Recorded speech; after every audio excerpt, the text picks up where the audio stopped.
Yeah, so here we are. Drip marketing for Jade happened a few hours ago, I suppose. At this point, like 11 hours ago, so I guess I'm late. And I want to look into her, look into what we know about her, and see if there's anything we can glean with the few information we have. See if we can guess what kind of kid she's gonna have and what kind of role she's gonna play in Pinakoni, right? So let's have a look. So first things first, here is the drip marketing post from the official Honkai Star Rail X account, I suppose, formerly Twitter, as we know. And here what it says: extraterrestrial satellite communication, Jade. Wealth is the recipe to happiness. Giving it to those who desire happiness is making the best use of it. In this way, my job also brings people happiness. Anyone can receive this blessing. They only have to pay an equivalent price. A senior manager in the IPC Strategic Investment Department in one of the 10 stone hearts. Her cornerstone is Jade of Credit. A cold and elegant moneylender, she's skilled at understanding the human heart, with a personal hobby called Jade Exchange. She's willing to wait patiently for high-value acquisition and adept at extracting value from seemingly destitute clients. So all of this tells me, first of all, obviously she's the one who ended up recruiting Aventurine, as we know from his story. And like Aventurine was telling her, like, you just give me like 30 coppers and I'll get you a return on investment. And she was like, I will give you much more than this. I'm gonna give you like wealth, position, status, etc., right? So she's a money lender, they say, right? Cold and elegant. Well, she's very elegant, as we'll see in a second. But yeah, that's interesting. She doesn't seem to only give money. I do like the wealth is the recipe to happiness. Giving it to those who desire happiness is making the best use of it. So she seems to be the one who decides who deserves happiness, in your opinion. And then she will give that blessing to anybody who deserves it enough and who are willing to pay an equivalent price. So I assume a price is going to be just a return in any fashion, whether it's like a favor or something like that. So very curious. What I am wondering is... well, first of all, Jade of Credit, that makes sense if she's a money lender. But what the heck is Jade Exchange? I have no idea. It's her personal hobby, but is that a game she created? What is this? I don't know. But yeah, I do kind of agree. You know, the idea that like, oh, money cannot buy you happiness. I think that's not really true. I think when you're poor, money, like, until you're very rich, I think money caps out and can't buy you more happiness. But when you don't have a lot of money, money definitely can buy you happiness. That's just my opinion. But once you become being very rich, if you're more rich, it's not going to change anything. So let's look at her in more detail here. She is beautiful. She has a big ass hat. What's interesting here is that obviously we have the serpent here. There's a tree, there's a serpent. This looks like an apple. This definitely gives me vibes of like the forbidden fruit, right? And like the apple with the blood dripping or the juice, well, I don't know what it is, and like the contract, this definitely sounds or look at least like a deal with the devil, right? You know, like, you know, the first scene, having accepted the forbidden fruit of knowledge that was given by the devil disguised as a serpent, right? That reminds me of that, obviously. So it's like making a contract with her and falling to ruins because of that. We can see one of her victims, I suppose, would be a word for it, down here. Nice gloves. Nice watch as well, and like a lot of jewelry, money in general. We see multiple contracts here floating around. The tree looks like a sakura tree, which is very interesting because, honestly, what if she's the Yaemiko of this game? Because with the sakura tree, the pink hair, the serpent. Here, if you look at Jade right there, it looks like... Look at the ears. It looks like fox ears, doesn't it? Am I crazy? She might actually be the Yaemiko of this game.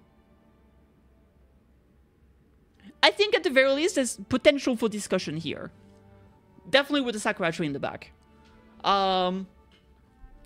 Very, very curious. Very curious. And we know how, like... We know that Yaemiko loves to, like, tease, etc., etc. So, I don't know. Maybe there's some connection here. Maybe I'm just, you know, coping or hoping, I suppose. The man at the bottom, yeah, that's everybody who's trying to pull for her banner.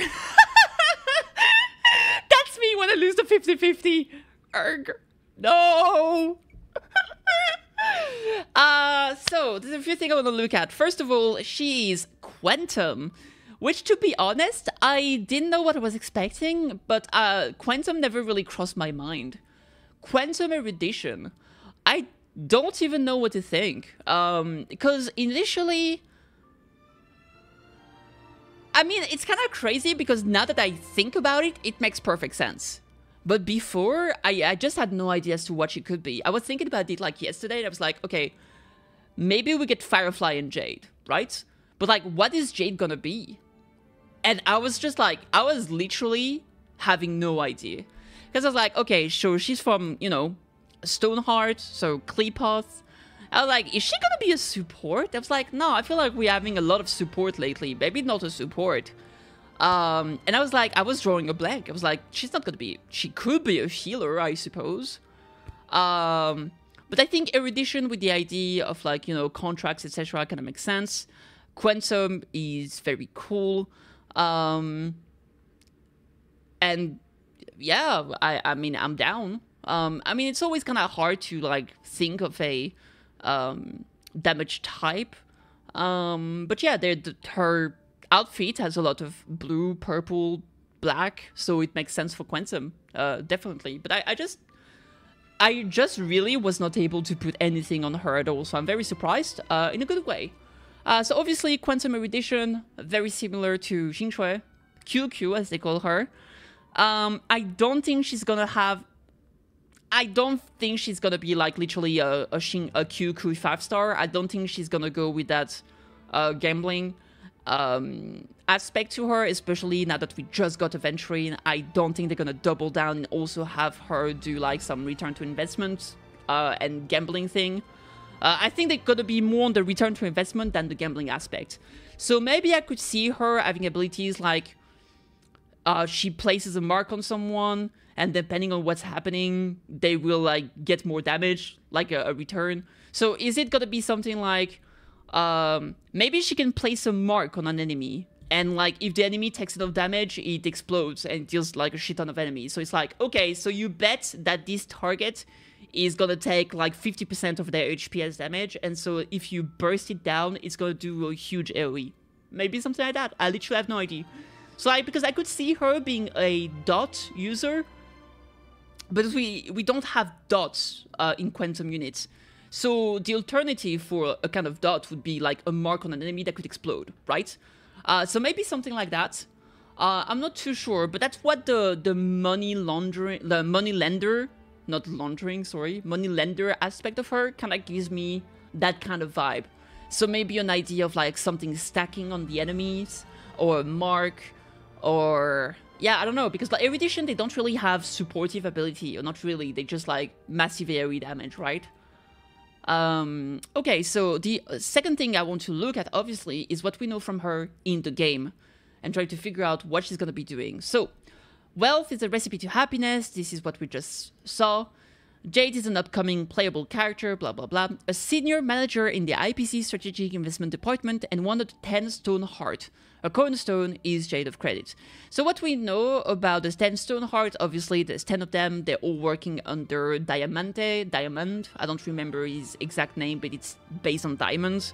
And so from what we know, Diamond is the emanator of preservation, and I assume, that's my headcanon, what I think happened is that Kleepoth probably gave the cornerstone as a gift to inseminator to Diamond, who was then gave them to each of his subordinates, the 10 stone hearts.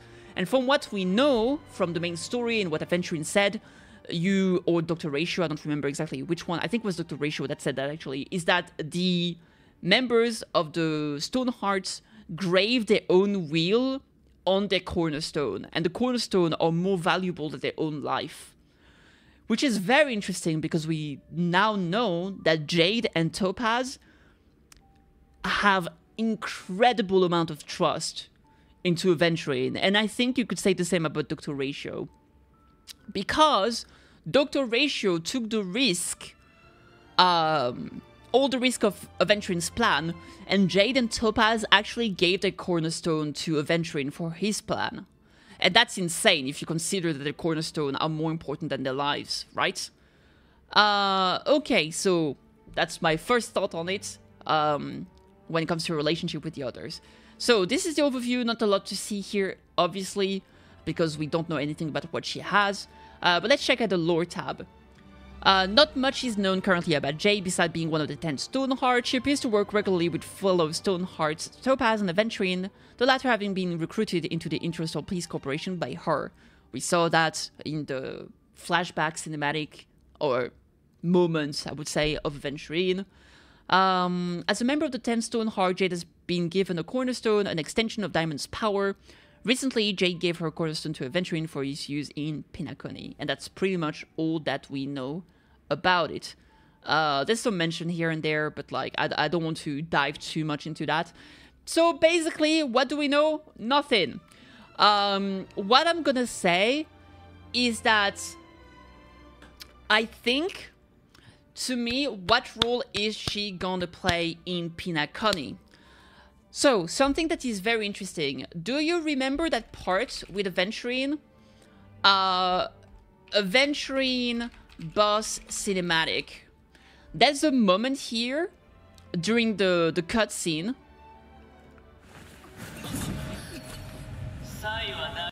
The dice are cast, ladies and gentlemen, ready to unveil your card.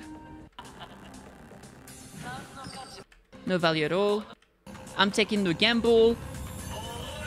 I let fate spin the wheel, a daring gamble walking the brink of death for rebirth.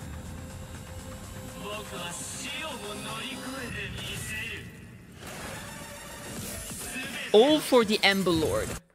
So this seems to be a sort of incantation to actually activate his cornerstone. And Jade, dialogue, Star Rail. Let's see. There is a moment at the end of the story quest. We won't see here. But it's man, I wish I could see it. Jade and Topaz dialogue, Star Rail. Can we find this real quick?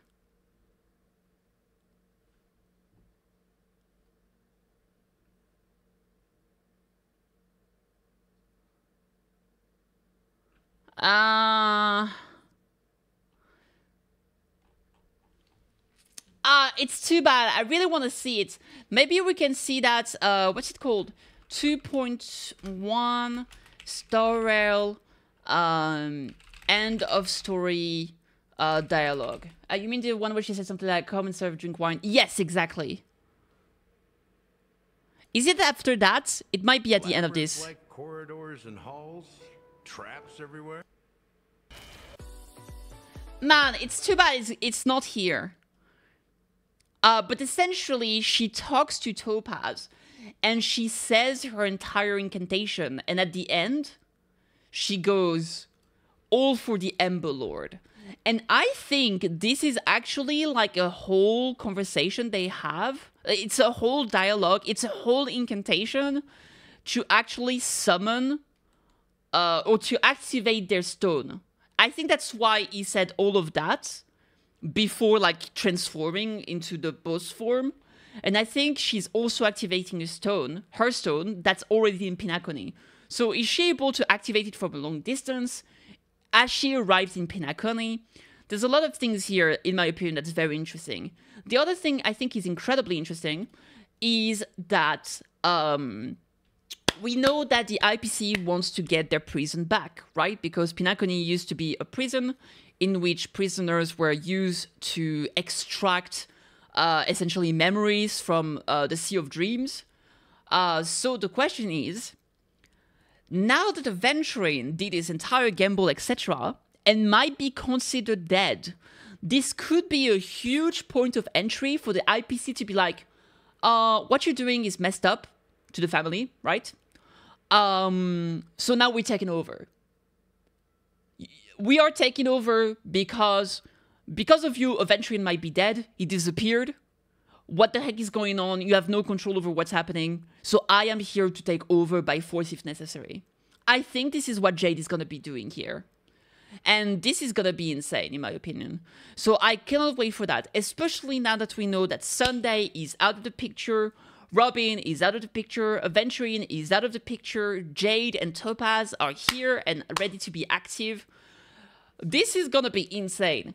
So we are finally probably going to see members of the family, potentially members of the family that are corrupted, and I am so excited for it. And I'm really excited about seeing more of Gallagher, obviously.